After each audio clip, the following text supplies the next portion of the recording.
Agora você me paga. Aí ele vai mandar minha mãe sair na rua. Eu vou pedir pra cuidar você lá fora. Silêncio. Já pra frente, prestar atenção aqui. Ô, professor, você não libera o banheiro, não? Deixa, Batista, mais apoio. Tô na sede, Ah, nossa. só pode. Tava no banheiro, né? Pode se ler. Professor, eu Eu copiei tava de aqui. fora a aula inteirinha. Chegou agora mesmo. Eu copiei tudo já, pai. Foi ele não, fez. Não é? Foi eu não, foi ele que Foi chegou. fora. Eu vou você mesmo. Fechar a parte da aula, só senta sem autorização. Você não tem desse, não. Deixa, Batista. Então, fazer silêncio, virar pra frente e prestar atenção aqui. Na aula de hoje vamos falar sobre um filósofo que podemos considerar o primeiro filósofo medieval, que é o João Filopono, na verdade, não Filipono. Escrevi errado aqui. Você vai se conteúdo, sabe? É um filósofo aí que viveu entre 490 e 570 depois de Cristo. Então já no período considerado medieval, vai ser o primeiro grande pensador aí a tentar conciliar as ideias de Platão e Aristóteles com a teologia cristã.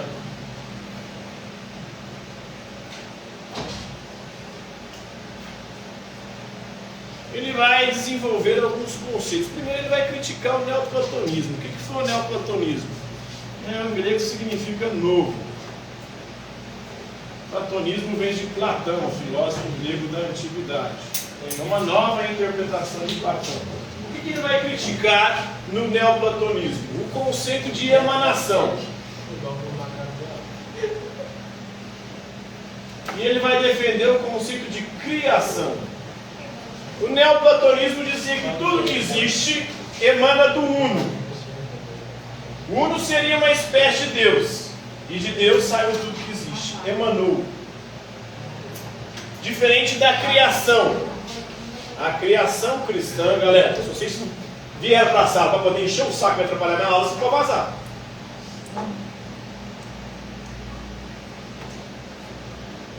Você entrar de boa.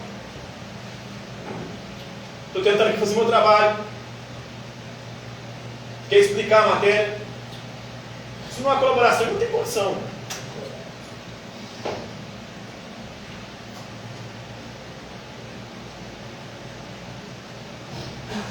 Então a emanação é um conceito que diz que do mundo emanou tudo que existe, surgiu tudo que existe.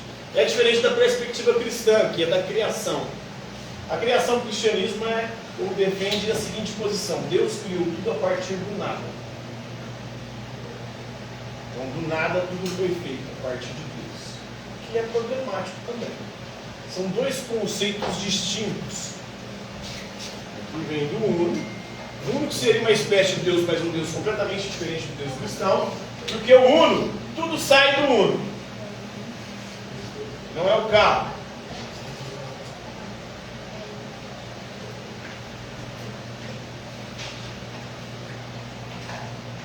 O Uno aqui seria uma espécie de princípio de tudo que existe. Não é bem um Deus, porque esse Deus não se envolve com o mundo, esse Deus não ama o mundo, esse Deus não está preocupado com o mundo, não manda seu filho para sacrificar ou ser sacrificado para salvar o mundo. Já na perspectiva da criação, Deus cria todas as coisas em 6 dias, no 7º descansa.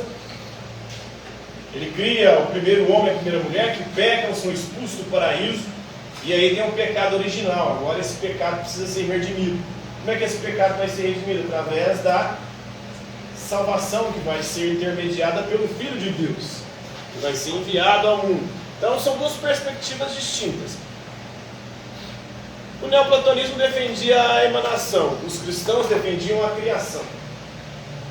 Mas só que a criação tem um problema lógico aí. Ao dizer que Deus criou tudo a partir do nada, peraí, do nada como? Do nada não foi. Porque se Deus é alguma coisa e Ele criou tudo que existe, então Ele não criou do nada, Ele criou a partir de si mesmo. Então é lógico na teologia cristã. Então, talvez o conceito de emanação fosse logicamente mais consistente, por isso defendido pelos filósofos. Por isso, para os filósofos, era inconcebível a perspectiva da criação, de criar a partir do nada. para a lógica é inconcebível. Vai ser os pontos de divergência do Filopônio, do João Filopônio, com o Aristóteles também. Porque para Aristóteles, o universo é eterno, ele existe desde sempre. Ele funciona de forma cíclica.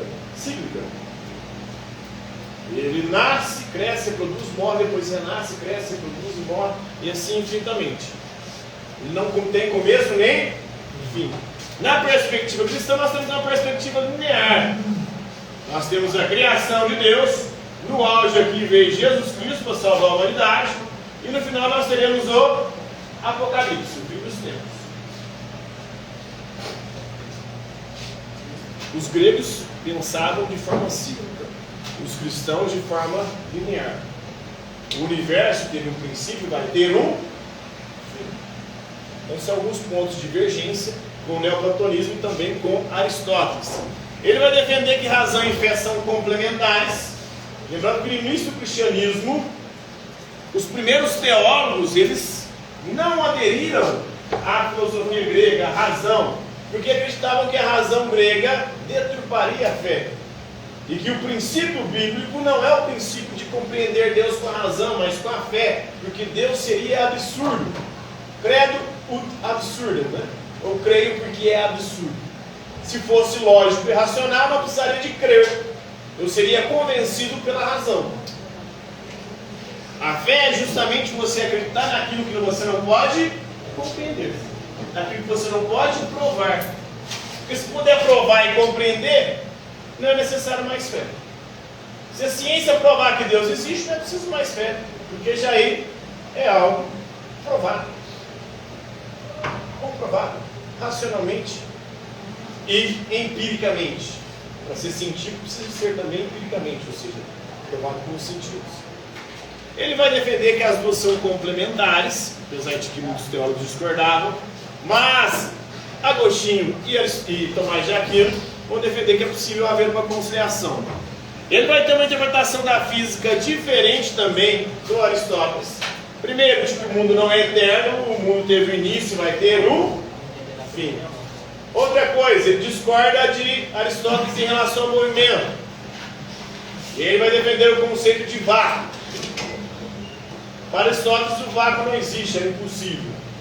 O Filopônio vai defender que existe o vácuo.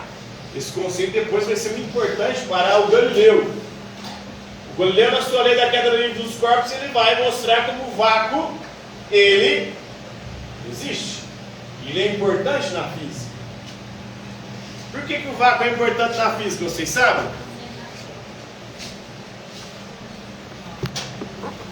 Lembrando que o vácuo não é o ghost.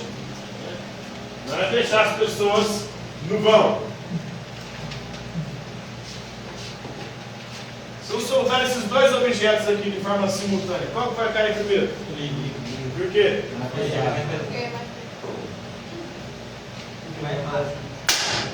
Os dois caíram de forma simultânea. Por quê? Oi? O papel pegou o vácuo do livro. No vácuo, todos os corpos caem a mesma velocidade, independentemente do seu peso. E o problema aqui não é o peso que faz cair mais rápido. Se eu transformar isso aqui numa bolinha e soltar, o peso continua o mesmo. O problema é que a folha aberta, ela sofre mais a resistência do ar. Mas a folha fechada, ela vai cair no ar. Se eu soltasse ela separada, ela sofreria mais a resistência do ar. Então no vácuo todos os corpos caem na mesma velocidade. O primeiro a defender a existência do vácuo foi o Filopônio. Depois veio o Galileu mostrar com as leis da física isso também. Na teoria do conhecimento ele vai destacar a importância da experiência. O primeiro filósofo cristão a defender isso. A experiência sensível. E aqui ele vai contra Platão também. Experiência que vem dos sentidos. Platão defendia que o conhecimento verdadeiro não é dos sentidos, porque os sentidos nos enganam. A visão nos engana, a audição nos engana, paladar, tato, olfato, todos nos enganam. Por isso não podemos confiar nos sentidos. O único conhecimento certo, segundo verdadeiro, é o conhecimento que vem da razão, do intelecto. Esse conhecimento é o conhecimento superior. Por exemplo, o conhecimento matemático, ele é exato, é perfeito. Agora, o conhecimento dos sentidos, ele é sempre ilusório, enganoso. O João Filopônio vai dizer que é preciso haver uma conciliação. A razão deve pegar os dados dos sentidos, organizá-los e transformá-los em conhecimento. Inclusive, dá para aprender sobre Deus a partir dos sentidos. Porque se Deus criou tudo que existe, Deus criou a matéria que nós podemos perceber com os sentidos. Então, através dessa matéria que Deus criou, nós podemos chegar ao Criador. Ele vai defender que em Deus tem uma natureza imanente e transcendente. O que significa isso?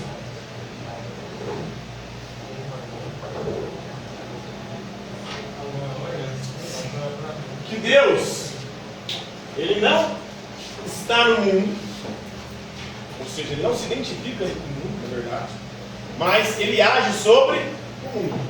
Então, portanto, Ele é imanente, porque Ele age sobre o mundo, mas Ele é algo completamente diferente, está além do mundo. Ele é transcendente. Então Deus é o Criador de todas as coisas. Ele não se confunde com o universo, mas Ele atua sobre aquilo que Ele criou. Ele atua sobre o mundo. Portanto, Ele é transcendente, está no além, mas é imanente. Ele atua aqui também. Ele vai defender a ressurreição e a imortalidade da alma, algo que também para os gregos eram conceitos extremamente problemáticos, principalmente o da ressurreição. A imortalidade da alma para Platão era possível. Aristóteles vai ficar meio ali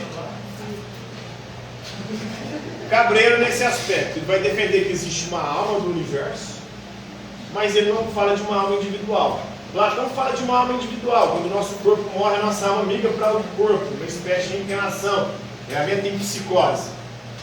Ele vai defender que não é reencarnação, mas ressurreição. Quando o nosso corpo morre, a nossa alma é imortal, ela vai ser julgada por Deus. Depois do julgamento, ela vai para o céu, vai para o inferno. No final dos tempos, quando Jesus voltar no Apocalipse, haverá a ressurreição dos corpos. Nossa alma vai voltar para o nosso corpo. Nosso corpo vai ressuscitar, agora de forma gloriosa, sem as limitações da física, do tempo e do espaço. Essa é a perspectiva cristã, né? Com influência grega, porque tem essa questão da imortalidade da alma, que é algo muito mais grego. Os gregos tinham essa visão dualista, especialmente Platão, do corpo e da alma. O cristianismo primitivo, lá de Jesus mesmo, dos apóstolos, não pensava nessa perspectiva. Eles acreditavam que a ressurreição seria próxima, seria naquele período ali. Jesus já estava para voltar, naquela época, 2000 anos atrás. Até hoje Jesus não voltou, né? Eles acreditavam que era naquela época. Paulo acreditava que ia ver Jesus voltando. Pedro acreditava que ia ver Jesus voltando. Eles acreditavam em ressurreição. Eles não pensavam em morrer, a alma ser julgada, ir do céu para o inferno, e depois ficar esperando 2000 anos para Jesus ressuscitar o corpo junto com a alma, e a alma poder reunir-se ao corpo novamente. Isso é uma perspectiva posterior, influenciada bastante pelo pensamento da filosofia grega. Então é uma integração do pensamento cristão com a filosofia, dá para a gente ver. Ele vai tentar conciliar Platão, Aristóteles e teologia cristã. Quase nada se sabe sobre o começo da vida do Filopônio, né? Exceto que ele estudou em Alexandria com o aristotélico o Amônius Hermiário. Foi um filósofo cientista natural. O Filopônio usou métodos de investigação moldados por crenças cristãs, né? Vai ser influenciado pelo cristianismo. Ao argumentar que o universo teve um início absoluto, provocado aí por Deus, ele tornou-se o primeiro crítico sério de Aristóteles. Porque Aristóteles defendia que o universo é eterno. Para ele, não. Para ele, teve um início e vai ter um fim. O início foi a criação, quando Deus fez o mundo em 6 dias. Abrindo linhas aí de investigação que influenciaram futuros cientistas aí, em especial o astrônomo italiano Galileu Galilei, como a gente viu aqui na sua interpretação da física. Ele vai desenvolver a ideia do vácuo. E depois o Galileu vai dar prosseguimento e provar na física como um vácuo de fato existe. E como ele é importante para o movimento dos corpos. E como todos os corpos do vácuo caem na mesma velocidade. E no vácuo também o som não se propaga, né?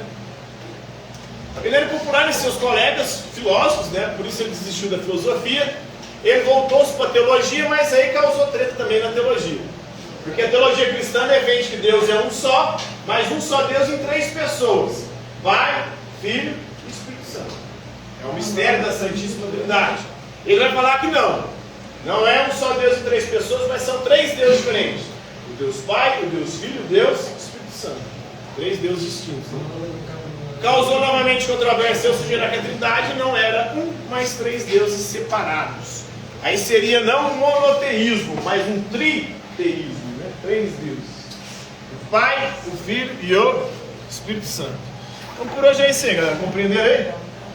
Uma dúvida? Tranquilo? Favorável?